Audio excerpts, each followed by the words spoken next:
Hey everyone, welcome back to another Metroid video where I explore a little bit of the lore surrounding Samus herself as we dive into her games from the past and even from the future. So settle in, we have a little bit of explaining to do here. This channel is still pretty new around here, so if you're feeling up for it, go ahead and hit the like on the video, hit the subscribe button down below, hit the little bell beside it. You know how this goes by now. You can also find me over at Twitch, over on Instagram, over on Twitter. They're all the same username at ASDFcore. Thank you. In my first video on Metroid, I spoke to the beginning of Samus up through the first game on the NES. We walked through how Samus came to become adopted by the Chozo after a space pirate attack on her homeworld and how she gained her power suit. We also went through the events of Metroid 1. If you need to catch up, make sure you watch the previous video that I released a couple of months ago and get caught up real quick like. Without further ado, we will begin Metroid 2. Oh, just kidding. Metroid 2 is not next in the timeline.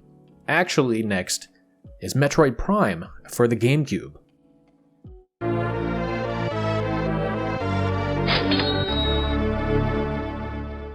Straight after having destroyed the base on Zebes during Metroid 1 and 0 mission, Samus begins searching for a new client as an independent bounty hunter. Of course, while doing so, she receives a distress signal from space frigate Orpheon and investigates. Surprise! It's actually one of the space pirate vessels that escaped her. Heading inside, she finds out that Orpheon was tasked with conducting genetic experiments on the native life of Talon 4, which they are in orbit of. Everyone had escaped only hours before Samus's arrival, and most of the other pirates are either dead or seriously hurt. Soon, while exploring the ship, Samus comes into contact with the Parasite Queen, who is the cause of the distress signal.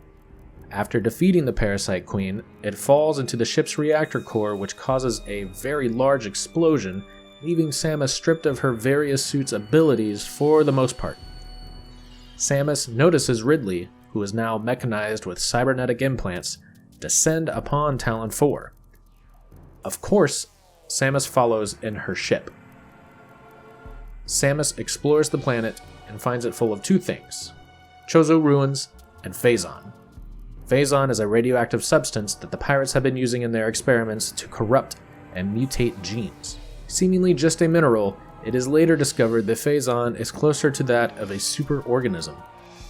Backtracking through the areas of Talon 4, she begins encountering Chozo spirits corrupted by the Phazon. Soon enough, she finds the wreckage of the Orpheon which had crashed, makes her way through it, and on the other side finds the Phazon mines. Inside of the mines, she finds tons of the pirates corrupted by the Phazon and Metroid Prime itself.